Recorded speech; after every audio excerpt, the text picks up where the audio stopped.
O riso deles ainda cortava o ar quando a porta foi fechada em seu rosto. Não foi uma gargalhada apenas. Foi o coro inteiro da vila, afiado como lâmina de açougueiro. Mulher sozinha não se sustenta, diziam entre dentes cerrados e olhares atravessados. Há de esconder alguma mácula, algum pecado. A chuva fina daquela manhã de outubro parecia cúmplice da humilhação.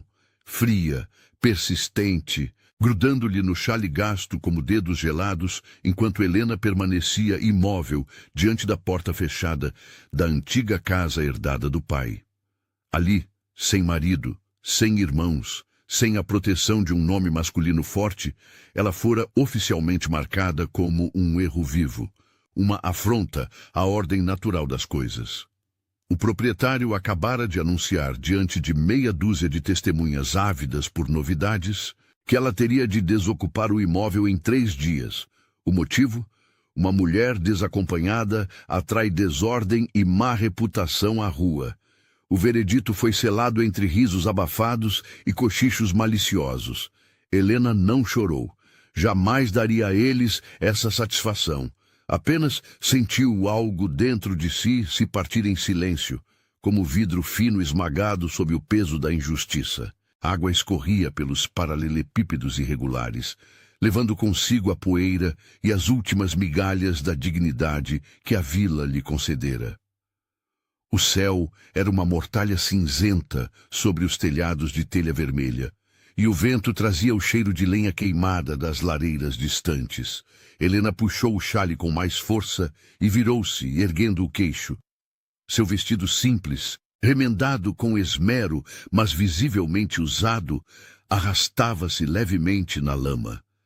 Mesmo assim, ela caminhou com a postura de quem ainda se lembrava de quando seu sobrenome significava algo.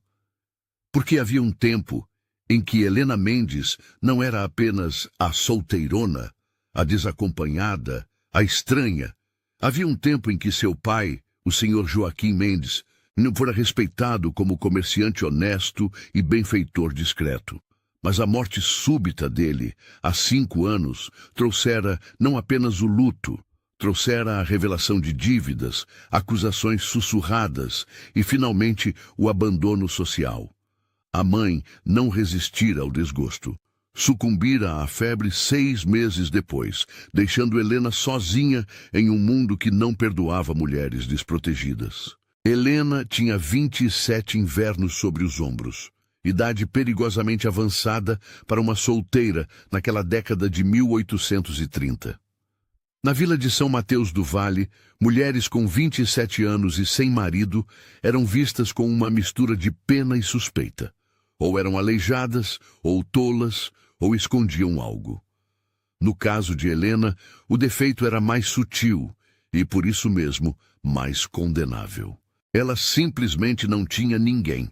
Vivia de costuras finas, vestidos de batizado, toalhas bordadas para dotes de moças mais afortunadas e de um pequeno jardim de ervas medicinais herdado dos conhecimentos maternos. Camomila, melissa, alecrim, lavanda. A mãe, antes de sucumbir, ensinara-lhe a diferença entre uma folha que curava e uma que matava. Esse conhecimento discreto mantinha Helena viva, mas também alimentava os rumores. Bruxaria, cochichavam algumas, pactos estranhos, murmuravam outras.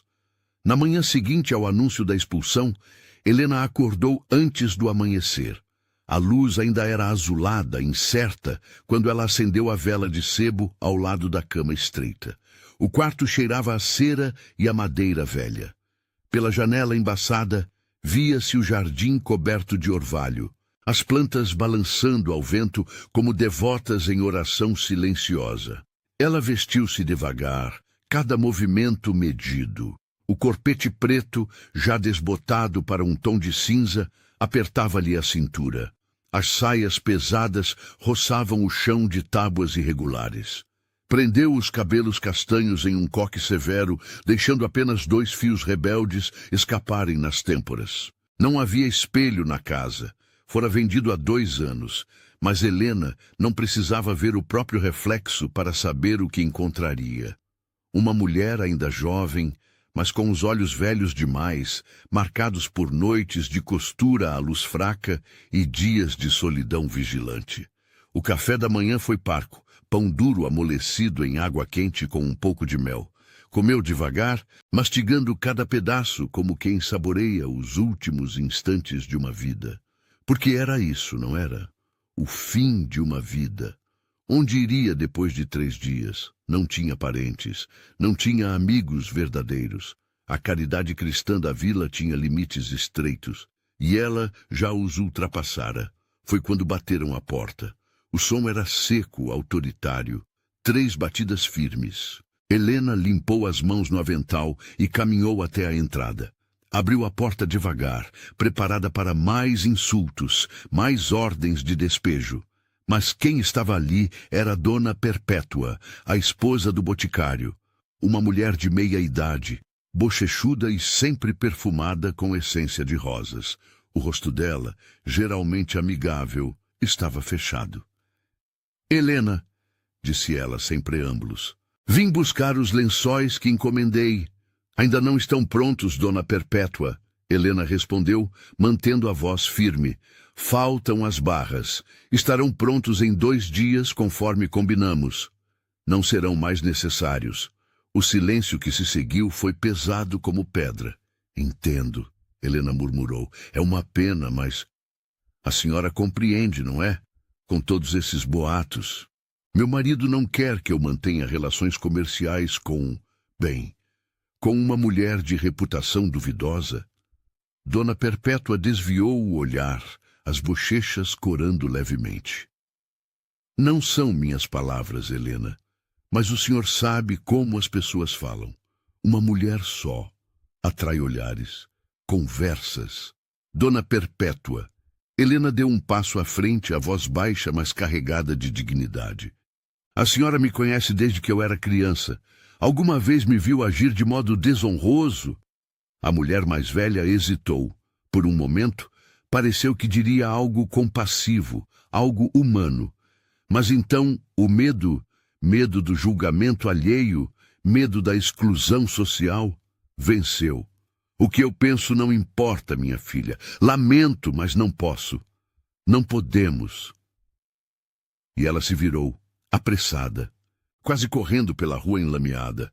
Helena fechou a porta devagar, encostou a testa na madeira fria, respirou fundo, 1 vez, 2 vezes, até que a onda de desespero recuasse. Não choraria. Não ainda. Os dias seguintes foram uma descida ao inferno social. Outras encomendas foram canceladas. Crianças que antes a cumprimentavam, agora atravessavam a rua quando a viam. Na igreja, no domingo, ninguém sentou ao seu lado. O padre, homem idoso e de olhar cansado, proferiu um sermão sobre a importância da família e o perigo da soberba individual. Todos sabiam para quem as palavras eram dirigidas. À noite, sozinha na casa vazia, Helena desmontava os poucos móveis que ainda possuía, preparando-se para o inevitável.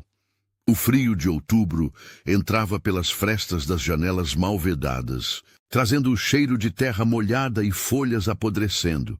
O vento uivava pelas chaminés como um lamento de almas perdidas. Foi na 3ª noite, quando ela já havia desistido de dormir e bordava a luz de vela para não enlouquecer, que ouviu o sino da igreja bater de forma estranha. 3 badaladas. Pausa. 3 badaladas. O sinal de chegada de autoridade importante. Helena levantou-se, aproximou-se da janela e afastou a cortina puída. Lá embaixo, na rua principal iluminada por lampiões tremeluzentes, uma comitiva descia pela colina. Carruagens negras e reluzentes, puxadas por cavalos de raça que relinchavam vaporizando o ar frio. Lacaios em libré azul marinho seguravam lanternas. O brilho deslocado da riqueza em meio à poeira humilde da vila era quase obsceno. Um grupo de curiosos já se formava. Helena ouviu vozes abafadas, exclamações de surpresa. Quem será? Nobres, com certeza. Dizem que é um conde. Conde? Aqui em São Mateus? Helena deixou a cortina cair. Que importava? Nobres vinham e iam. Ela tinha 3 dias para desaparecer. Um conde não mudaria seu destino. Mas naquele momento, enquanto fechava os olhos e tentava afastar o som das carruagens e dos cavalos, o destino já traçava seus fios invisíveis, aproximando-se silenciosamente como aranha à teia. O conde Augusto de Valença não viera para visitar a vila. Viera para fugir dela e de tudo que ela representava. Aos 34 anos, carregava nos ombros o peso de 2 lutos. O da esposa, morta no parto de um filho natimorto há 2 anos, e o mais recente, o do irmão mais novo e da cunhada, vítimas de um acidente de carruagem nas estradas lamacentas da capital. O rosto de Augusto era esculpido em linhas duras, mandíbula quadrada, nariz reto, olhos de um cinza frio que pareciam avaliar e condenar tudo o que tocavam.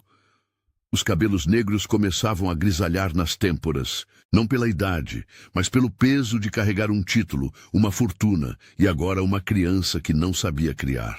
Leonor, 5 anos, sobrinha, órfã. A menina era pequena demais, frágil demais, silenciosa demais. Desde a morte dos pais, não proferia uma única palavra. Gritava à noite, quebrando o silêncio dos aposentos com berros que perfuravam a alma. Durante o dia, sentava-se em cantos escuros, abraçando uma boneca de porcelana quebrada, olhando para o nada com aqueles olhos azuis enormes e perdidos. 3 governantas foram embora. A primeira em 4 dias. A segunda em 1 semana. A terceira durou 12 dias antes de declarar, histérica, que a criança era possuída e que ela não permaneceria nem mais uma noite. Foi então que Augusto decidiu. Deixaria a capital. Iria para a propriedade rural que herdara dos Montenegro, uma família extinta que lhe devia favores antigos. Longe dos olhares piedosos da corte, longe das mulheres que já começavam a vê-lo como um bom partido viúvo, longe de tudo. A propriedade ficava nos arredores de São Mateus do Vale, afastada do centro, cercada por bosques de carvalhos e campos abandonados. A casa principal era de pedra cinzenta, imponente, mas melancólica, com janelas altas e salões vastos que ecoavam passos como catedrais vazias. No primeiro dia, Augusto examinou cada cômodo com olhar crítico. Tudo cheirava a mofo e esquecimento. Os móveis estavam cobertos por lençóis brancos como fantasmas. As lareiras não eram acesas há anos. A luz do dia entrava filtrada por vidros sujos, criando padrões fantasmagóricos no chão. Mas era perfeito para o que ele queria: isolamento. Leonor foi instalada no quarto infantil do 2º andar. Um aposento grande, com papel de parede floral desbotado e uma cama com dossel de cortinas cor de marfim. A menina não reagiu. Sentou-se no chão, abraçou a boneca quebrada e ficou olhando para a parede. Os dias se arrastavam em silêncio pesado. Os criados andavam nas pontas dos pés. O conde passava horas na biblioteca, tentando se perder entre livros de filosofia e tratados de economia rural. Mas à noite, os gritos de Leonor atravessavam as paredes grossas como lâminas afiadas. Foi o padre local, Dom Sebastião, quem sugeriu Helena. O padre era um homem de 60 e poucos anos, curvado pela idade, mas ainda lúcido. Vinha visitar a propriedade semanalmente, trazendo bênçãos e notícias da vila. No 3º domingo, após a missa particular na capela abandonada da propriedade, ele ousou falar. Vossa Senhoria, começou ele, hesitante, permiti-me uma sugestão. Augusto ergueu uma sobrancelha, mas acenou para que continuasse. Há na vila uma mulher, Helena Mendes, filha do falecido Joaquim Mendes. Ela tem um dom com crianças e enfermos, ervas medicinais, cuidados. Já vi casos. Uma curandeira? A voz do conde era gelada. Não exatamente, Vossa Senhoria. Ela é cristã devota. Apenas aprendeu com a mãe. Bem, ela está em situação difícil. Está sendo despejada. Talvez pudesse servir temporariamente. Uma mulher desesperada. Augusto cortou. Disposta a fazer qualquer coisa por comida e teto. Senhor, não é assim que... Traga-a. Se servir por uma semana, permanece um mês. Se não servir, ela volta para onde estava. O tom não admitia discussão. Foi assim que, numa manhã fria de novembro, Helena cruzou os portões de ferro da propriedade Montenegro. Ela carregava uma única trouxa, 2 mudas de roupa, o chale da mãe, uma bíblia gasta e um saquinho de sementes de ervas. Nada mais. Tudo o que possuía no mundo cabia em seus braços. A caminhada até a casa principal foi longa. O caminho de pedregulhos irregulares subia por entre carvalhos centenários, cujos galhos nus se entrelaçavam como dedos ósseos contra o céu de novembro. Corvos grasnavam de algum lugar invisível. O ar cheirava a terra úmida e decomposição vegetal. Quando a casa surgiu à frente, Helena teve que conter um arquejo. Era maior do que imaginara, mais imponente, mais sombria. As janelas altas pareciam olhos vazios observando sua aproximação. A pedra cinzenta das paredes estava manchada de musgo e umidade. Um mordomo idoso a recebeu na entrada principal. Ele a examinou de alto a baixo, com um olhar desaprovador. Viu o vestido remendado, os sapatos gastos, a trouxa modesta e suspirou. Siga-me. O interior da casa era um mundo à parte. Tapetes persas espessos abafavam os passos. Lustres de cristal pendiam dos tetos altíssimos. Retratos de antepassados olhavam das paredes com expressões severas. Tudo cheirava a cera de vela, madeira envernizada e uma tristeza antiga, enraizada. Foram diretamente ao escritório do conde. A porta de carvalho maciço foi aberta sem cerimônia. Augusto estava de pé junto à janela, as mãos cruzadas às costas, olhando para os campos nebulosos lá fora. Virou-se quando ela entrou. O primeiro olhar foi cortante como navalha. Ele a examinou em silêncio. Os olhos dele percorreram desde o chale até os sapatos, calculando, avaliando, já formando conclusões. Senhorita Mendes, disse ele finalmente, a voz grave e sem inflexão. Não era uma pergunta. Sim, Vossa Senhoria. Helena fez uma reverência discreta, mantendo os olhos baixos. O padre falou de você.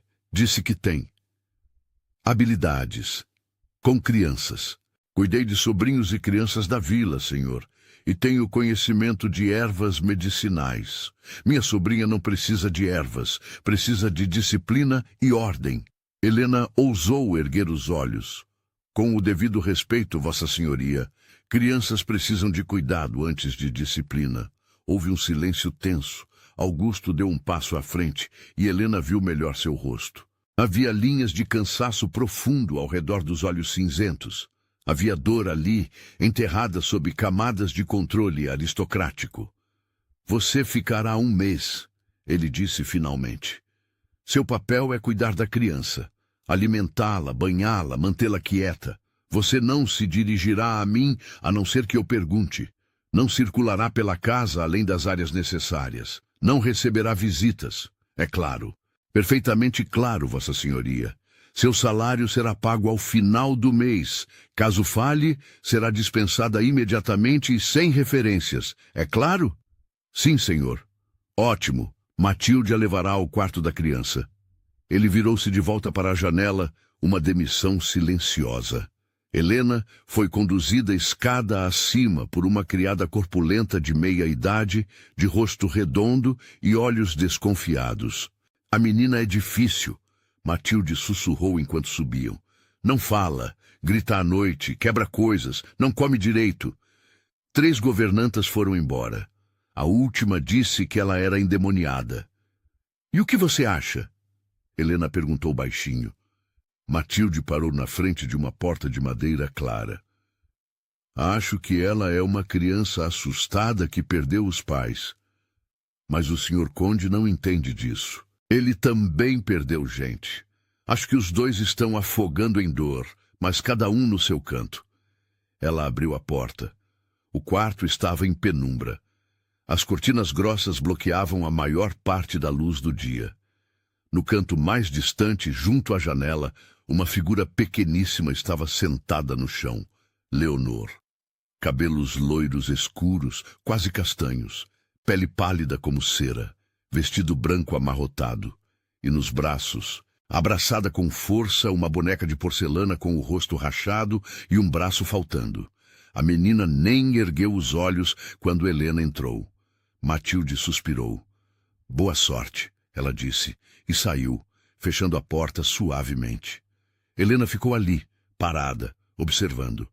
Não se aproximou. Não falou. Apenas tirou o xale, dobrou-o cuidadosamente e colocou sobre a cadeira próxima. Depois, com movimentos lentos e deliberados, sentou-se no chão a uns 2 metros de distância da criança e esperou. O silêncio se estendeu. Lá fora, o vento sacudia os galhos nus dos carvalhos. Corvos grasnavam. Em algum lugar distante da casa, uma porta bateu. Leonor continuou imóvel. Helena começou a cantarolar.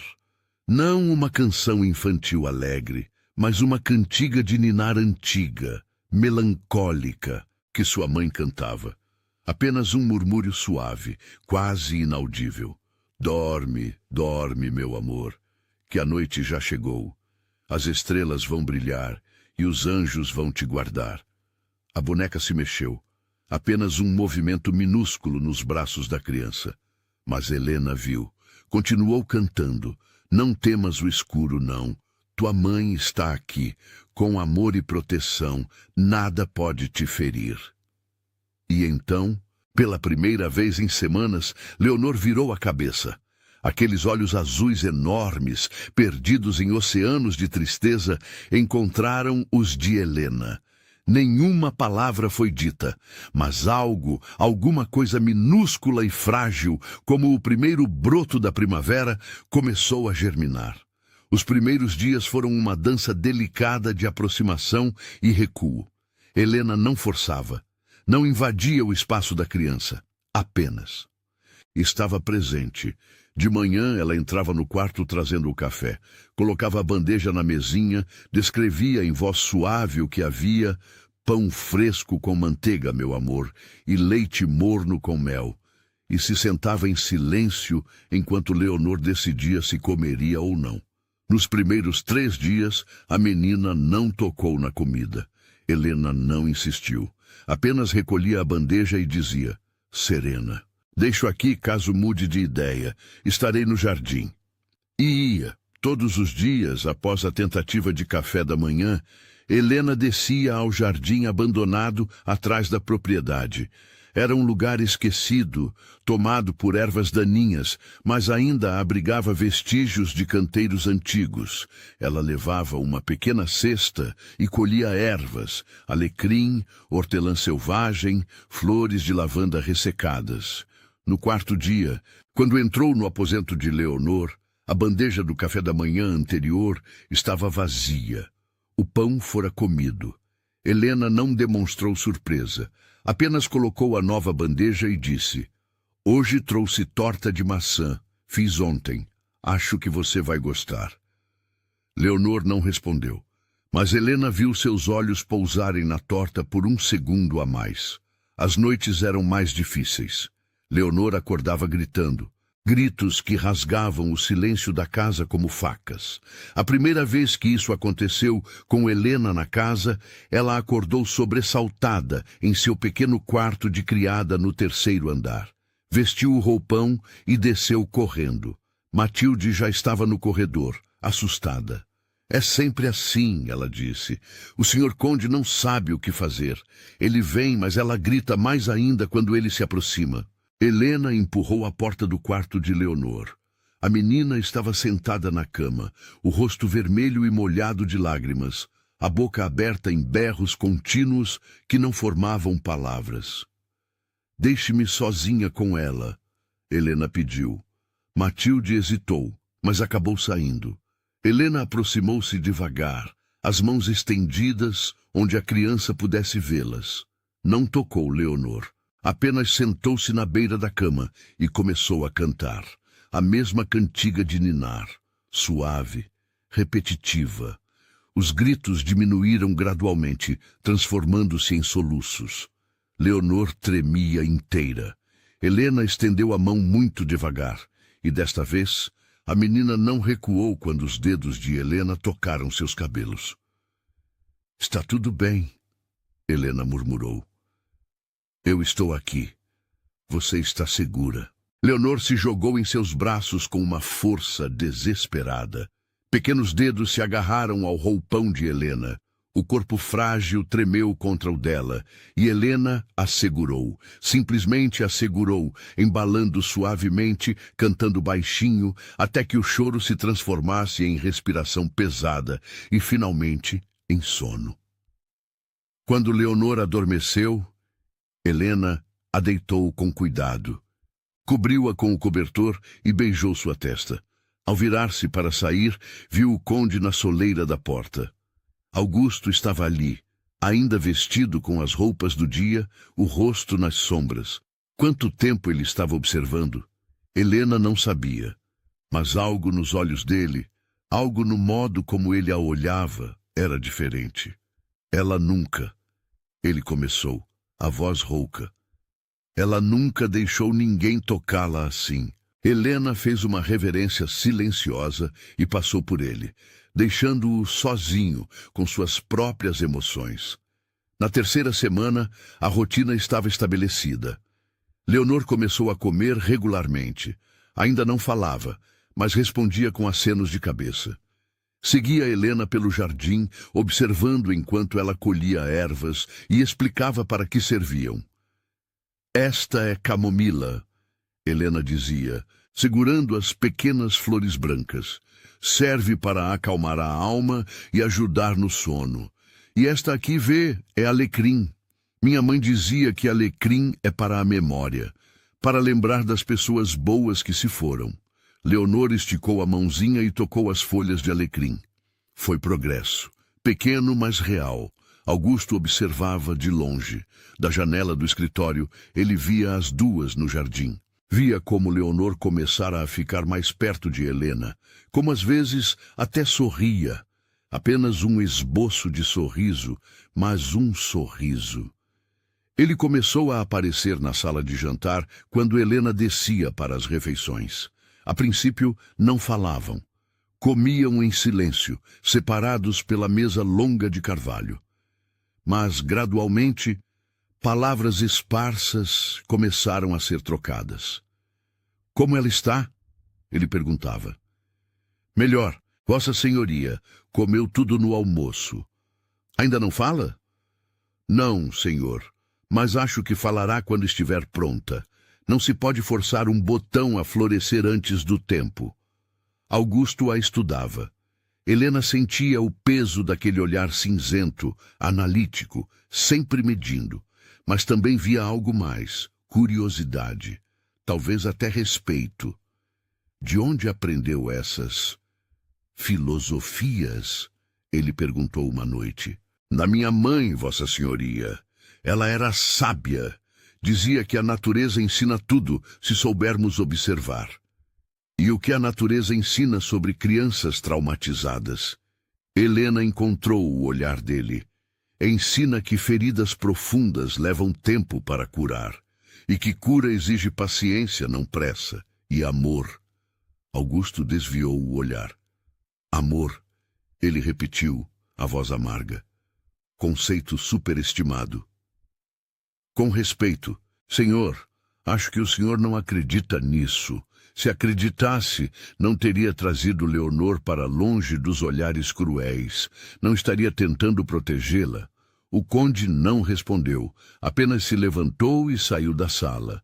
Mas na manhã seguinte, ele mandou que trouxessem brinquedos novos para Leonor, e livros de histórias, e tecidos finos para que Helena fizesse roupas novas para a menina.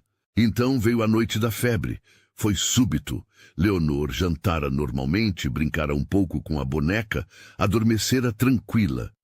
Mas por volta da meia-noite, Helena acordou com um instinto estranho, uma inquietação que a fez sair da cama. Desceu até o quarto de Leonor. A menina ardia em febre, a pele estava escaldante, as bochechas vermelhas, os olhos fechados, mas se movendo rapidamente sob as pálpebras. Delirava, murmurando palavras ininteligíveis, chamando por mamãe, papai. Helena correu para o corredor e gritou por ajuda. Criados apareceram. Matilde entrou em pânico. Alguém foi chamar o conde. Augusto chegou ainda amarrando o roupão, os cabelos desgrenhados, o rosto pálido. O que aconteceu? Febre alta, senhor. Precisamos do médico. Mandem buscar Dr. Ferreira imediatamente. Um lacaio saiu correndo, mas Matilde murmurou. A chuva, senhor. Começou a chover forte. As estradas estarão intransitáveis. Levará horas até ele chegar se conseguir. O pânico começou a tomar conta do ambiente. Criados corriam de um lado para outro. Augusto estava paralisado, olhando para a sobrinha como quem vê a morte se aproximar novamente. Ele já perdera tantos. Não podia perder mais uma. Foi Helena quem assumiu o comando.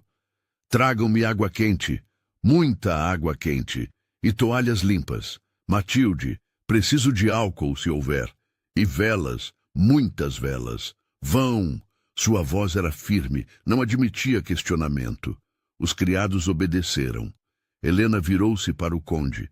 Vossa Senhoria, preciso descer ao jardim, mesmo com a chuva. Preciso de certas ervas. Você está louca? A tempestade. É agora ou ela pode não passar da madrugada. Helena o encarou, e pela primeira vez não havia submissão em seus olhos. Havia determinação absoluta. Confie em mim. Augusto hesitou apenas um segundo. Vá, mas leve uma lanterna. E volte. Helena desceu como um furacão, envolta em um capote velho. Lá fora a chuva era um dilúvio. Raios cortavam o céu, iluminando o jardim em flashes brancos e violentos. O vento quase a derrubou. Mas ela sabia onde encontrar o que precisava. Camomila, 1000 folhas, sabugueiro. Colheu com mãos rápidas, molhando-se até os ossos, os dedos cortando-se nos espinhos que não podia ver na escuridão. Quando voltou, estava tremendo de frio, mas trazia as ervas. No quarto de Leonor, montou uma operação meticulosa, ferveu água, preparou infusões concentradas. Começou aplicando compressas frias na testa e nos pulsos da criança. Depois, preparou um chá específico, conseguindo, com paciência infinita, fazer a menina beber pequenos goles. Augusto estava sentado num canto do quarto, observando. O homem poderoso, o conde, estava completamente impotente.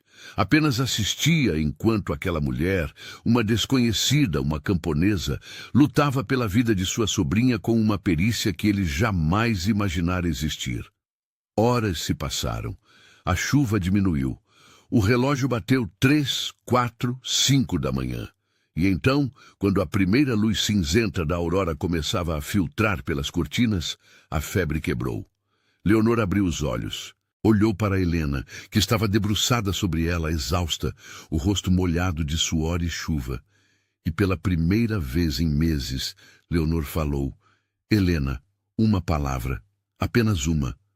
Mas era a palavra mais bonita que Helena jamais ouvira. Ela desabou, sentando-se no chão, as mãos tremendo de exaustão e alívio. Lágrimas escorreram por seu rosto sem que ela tentasse contê-las.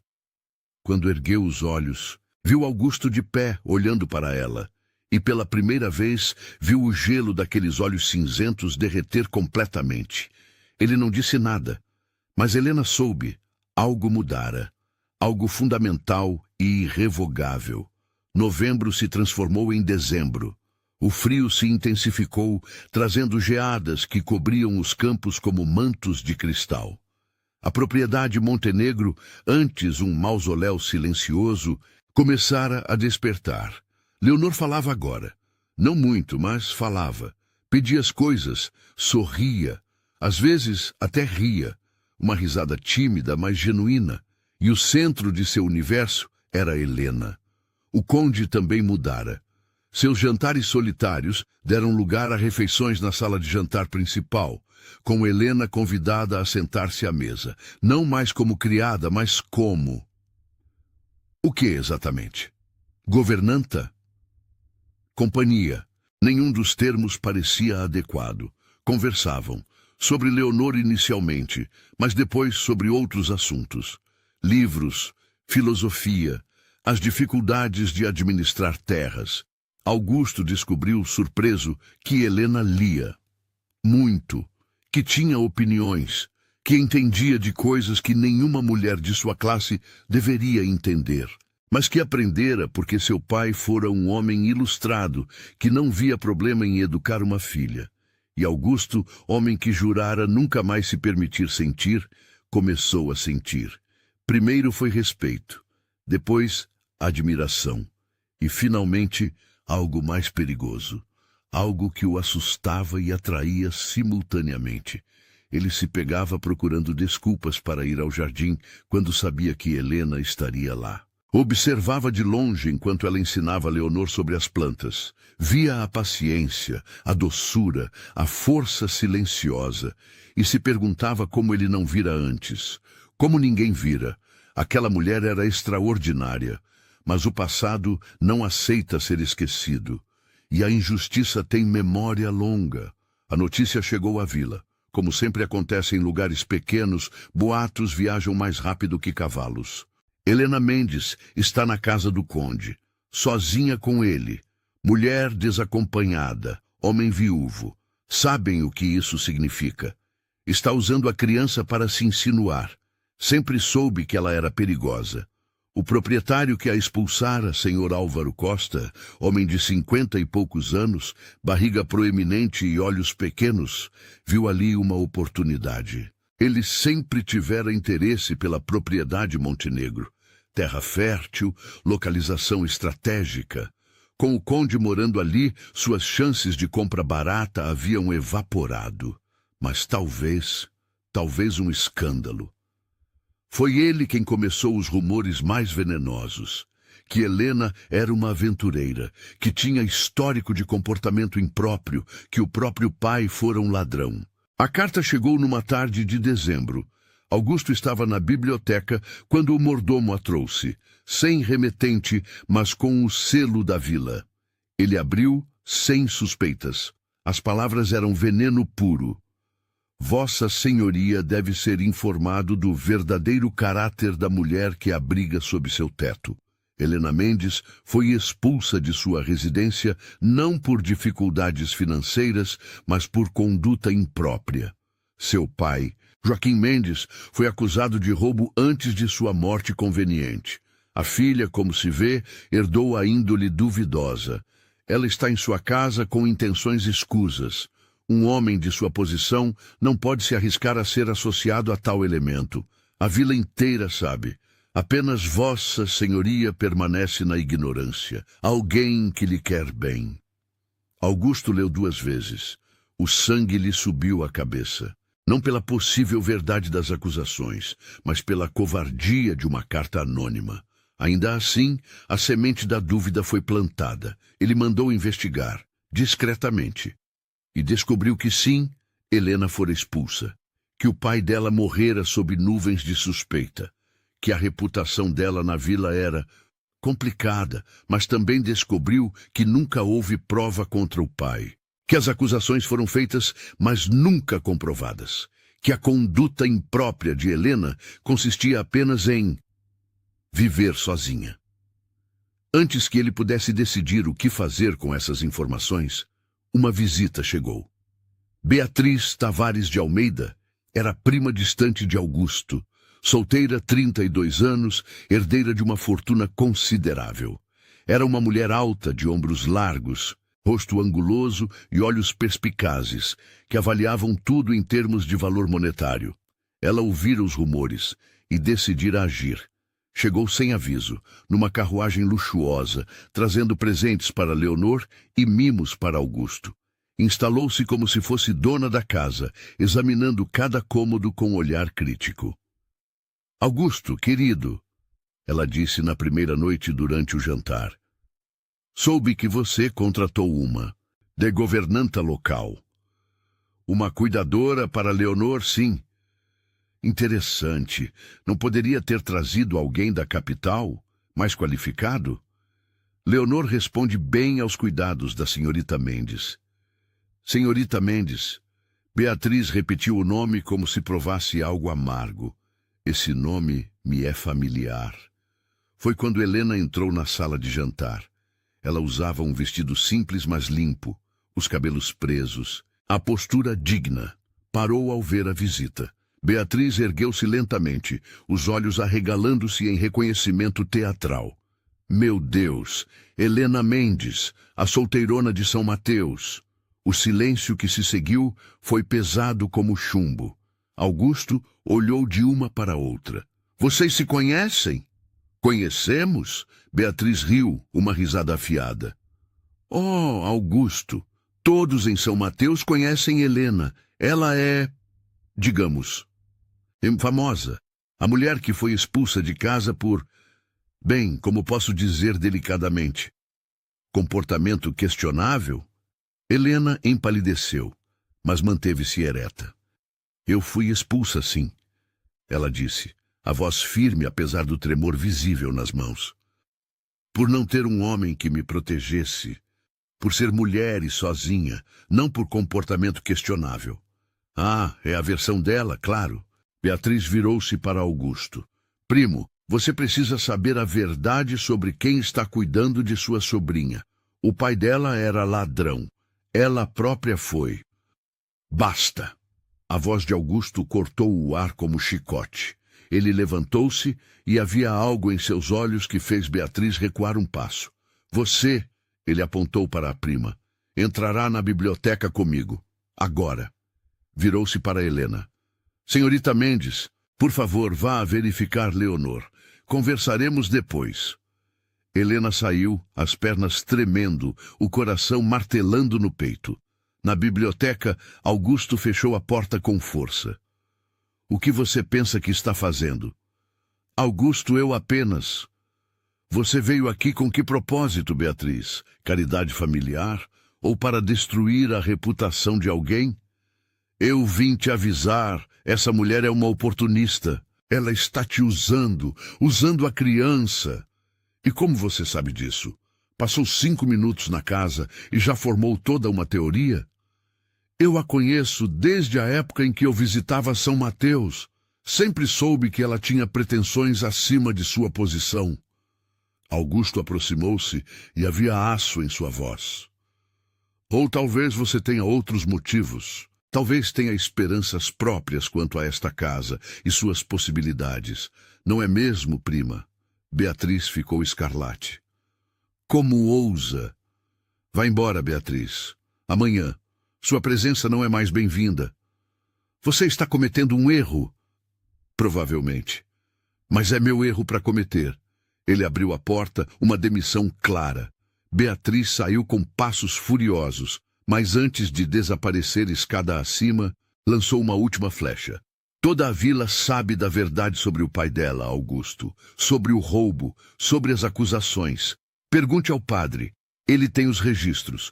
Augusto não dormiu naquela noite. Passou horas na biblioteca, lendo, pensando. De madrugada mandou chamar Dom Sebastião. O padre chegou ao amanhecer preocupado. Vossa Senhoria me chamou? Preciso saber a verdade sobre Joaquim Mendes, sobre as acusações. Dom Sebastião suspirou fundo. Sentou-se de repente parecendo muito mais velho. É uma história longa e dolorosa, meu filho. Tenho tempo. E o padre contou.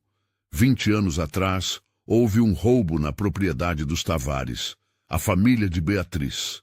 Dinheiro e joias desapareceram. Joaquim Mendes, que fazia negócios com a família, foi acusado. Não havia provas, apenas suspeitas. Joaquim jurou inocência, mas a mácula colou. Anos depois, no leito de morte, o patriarca dos Tavares, pai de Beatriz, confessou ao padre. Confessou que o roubo fora cometido por ele mesmo, para cobrir dívidas de jogo, e que deixara Joaquim levar a culpa. Por que não revelou isso? Augusto perguntou, a voz dura. Confissão, meu filho. É selada pelo sigilo. Não posso quebrar, exceto em circunstâncias extraordinárias. E esta não é uma circunstância extraordinária? Dom Sebastião tirou do bolso interno da batina um envelope amarelado pelo tempo. Por isso trouxe isto, a confissão escrita. O velho Tavares a escreveu antes de morrer, talvez buscando alguma redenção. Pediu que eu aguardasse e que, se Helena algum dia precisasse, eu poderia usar. Augusto pegou o envelope com mãos trêmulas. Ela sabe? Não, nunca tive coragem de contar. Achei que seria mais cruel reabrir essa ferida. Mas agora, talvez seja tempo da verdade.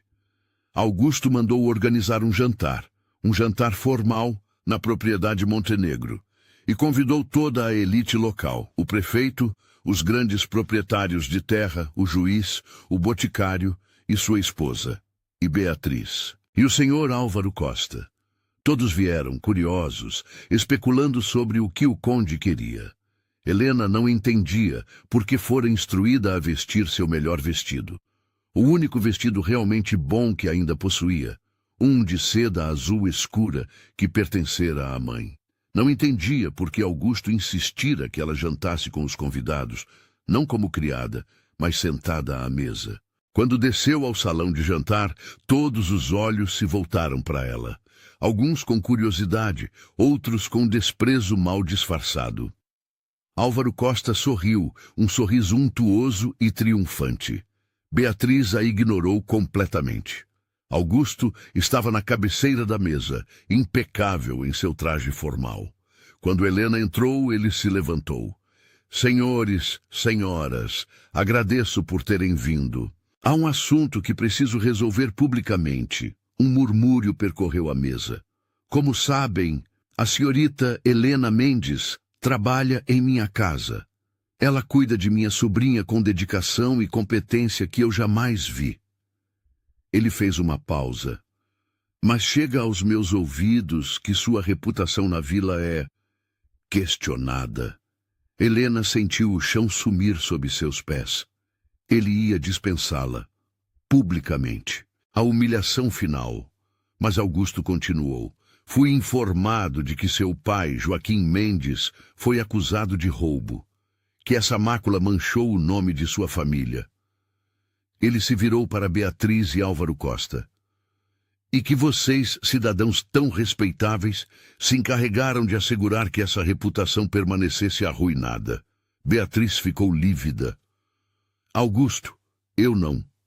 Silêncio. A voz dele era como gelo cortante. Eu tenho aqui, ele ergueu o envelope amarelado, a confissão escrita de vosso pai, Beatriz, confessando que foi ele o ladrão, que Joaquim Mendes era inocente e que permitiu que um homem honesto carregasse a culpa por seus próprios crimes. O salão explodiu em sussurros chocados. Beatriz levantou-se, o rosto escarlate. Isso é mentira. Essa carta é falsa. Não é verdadeira. Foi autenticada pelo padre Dom Sebastião, que aguardou todos esses anos. Augusto virou-se para os presentes. Helena Mendes carregou uma vergonha que não era dela. Foi expulsa, humilhada, abandonada, por nada, por viver sozinha, por ser mulher sem proteção, por vocês terem medo de questionar os poderosos. Ele caminhou até onde Helena estava sentada, paralisada, lágrimas escorrendo silenciosamente por seu rosto. Esta mulher, Augusto disse a voz carregada de emoção que já não tentava esconder, tem mais honra em seu dedo mínimo do que todos vocês juntos. Ela salvou minha sobrinha quando ninguém mais conseguia. Ela trouxe vida a esta casa, e eu não permitirei que continuem difamando seu nome. Virou-se para Álvaro Costa. Quanto a você, que a expulsou de sua casa, investiguei, descobri que você forjou documentos de propriedade, que não tinha direito legal de despejá-la. O juiz aqui presente, ele acenou para o homem de barbas brancas sentado à mesa, confirmará isso. O juiz acenou constrangido. É verdade. Analisando os registros antigos, a propriedade pertence legitimamente à senhorita Mendes. O despejo foi ilegal. Álvaro Costa empalideceu. Eu não. Eu apenas. Você será processado, Augusto cortou, por fraude e difamação. Confio que a justiça será severa. Então, em um gesto que chocou todos os presentes, o conde Augusto de Valença ajoelhou-se ao lado de Helena. Perdoe-me, ele disse, a voz baixa, mas ouvida por todos no silêncio sepulcral do salão. Por não ter visto antes, por ter duvidado, ainda que por um momento, por ter deixado que você sofresse quando eu poderia ter impedido. Helena não conseguia falar. As lágrimas nublavam sua visão. Todo o peso dos últimos meses, anos, desabou sobre ela. A humilhação, a solidão, o desespero e agora, finalmente, justiça. Augusto levantou-se e estendeu a mão. Fique, não como criada, não como temporária. Fique como parte desta família. Como? Ele hesitou, procurando palavras. Leonor, que entrara silenciosamente com Matilde, correu para Helena e abraçou suas pernas. Minha mãe! A menina disse, olhando para todos com seus grandes olhos azuis. Helena é minha mãe. E nisso, na simplicidade devastadora de uma criança dizendo a verdade, o destino de Helena foi selado. A primavera chegou ao Vale de São Mateus, trazendo flores e renovação. A propriedade Montenegro não era mais um mausoléu de tristeza. Janelas abertas deixavam entrar o ar fresco. O jardim, agora cuidado por Helena, florescia em explosões de cores. Beatriz partira em desgraça. Álvaro Costa fora julgado e multado pesadamente, perdendo boa parte de suas propriedades. A vila, envergonhada, começou a tratar Helena com um respeito nervoso, quase temeroso. Mas Helena não queria vingança. Nunca quisera. A antiga casa na vila, devolvida legalmente a ela, foi reformada e transformada em lar para mulheres em situação vulnerável. Viúvas, mães solteiras, mulheres sem proteção. O lugar que fora seu purgatório tornou-se santuário para outras. Quanto a Augusto, ele não se declarou imediatamente. Não porque não sentisse, mas porque queria dar a Helena tempo. Tempo para curar, tempo para decidir, tempo para não sentir-se obrigada por gratidão. Mas uma tarde de maio, enquanto caminhavam pelo jardim e Leonor corria à frente perseguindo borboletas, ele parou. Helena! Ela virou-se, o sol poente dourado em seus cabelos. Sim, Vossa Senhoria. Augusto. Por favor, apenas Augusto. Ela sorriu. Aquele sorriso que ele aprendera a amar, discreto, mas genuíno. Augusto. Eu não sou bom com palavras floridas. Não tenho a eloquência dos poetas. Mas preciso que você saiba. Ele respirou fundo. Você me ensinou que a força não está no título ou na riqueza. Está na capacidade de cuidar, de curar, de amar sem esperar nada em troca. Você trouxe Leonor de volta à vida. E sem saber trouxe-me também. Helena sentiu o coração acelerar. Augusto, case-se comigo. Não porque eu a salvei. Ele rapidamente acrescentou. Mas porque você me salvou. Porque eu acordo e você é o primeiro pensamento. Porque Leonor precisa de você. Porque eu preciso de você. Houve um momento de silêncio.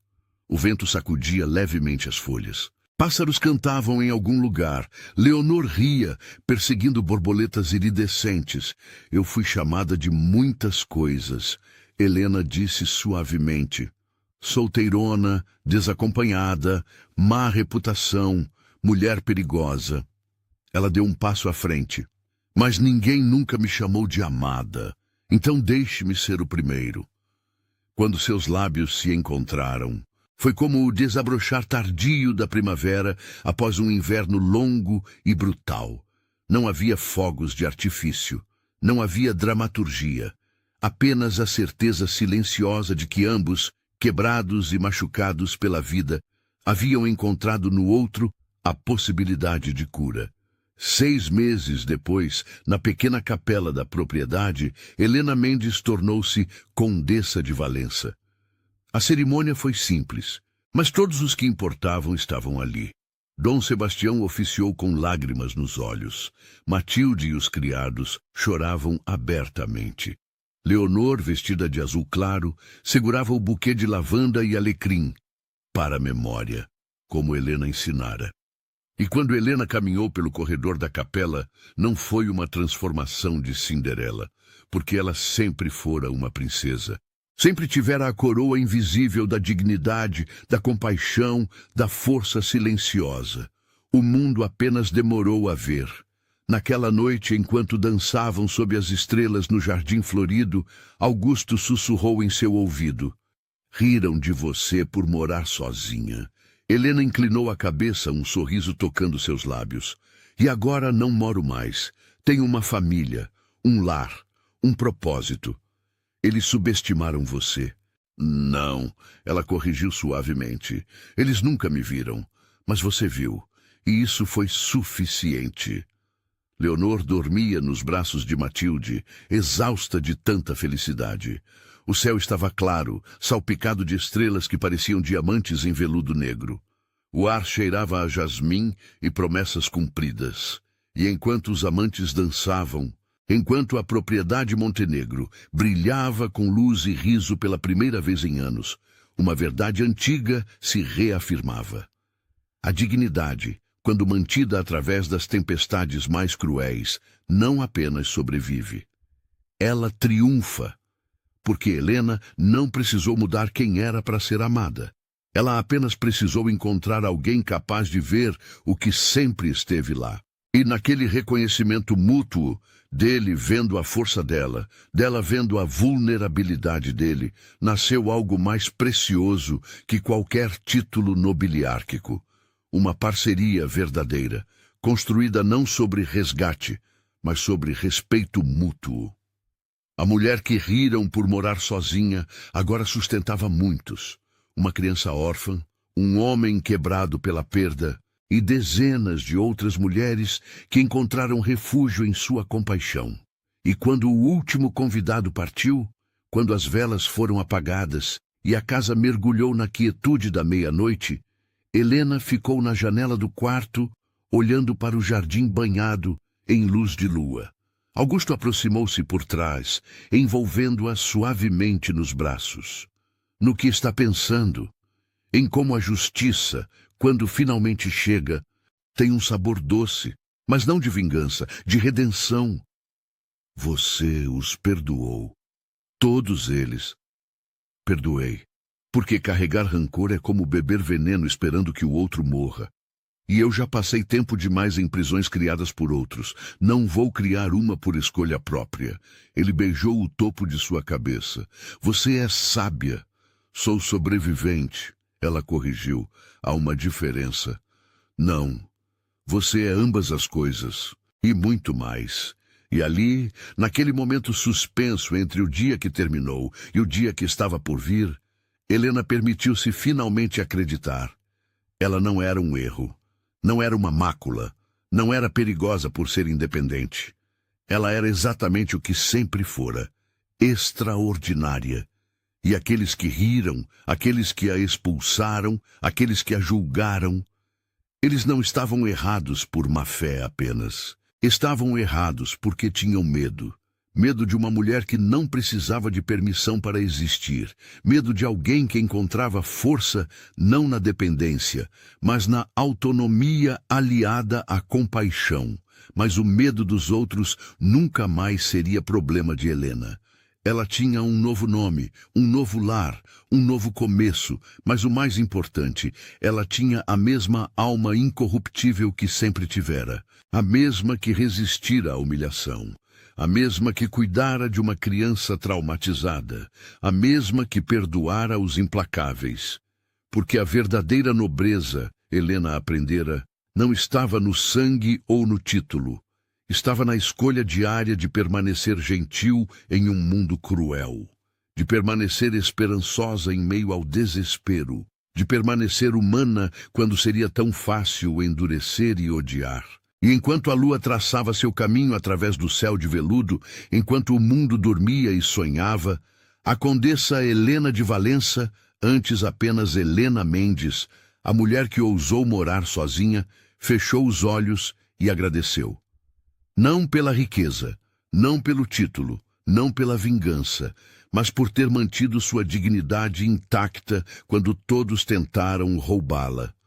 Porque no final, quando o pó assentou e a verdade emergiu, foi essa dignidade que a coroou, e nenhum título humano poderia jamais ser mais valioso que isso.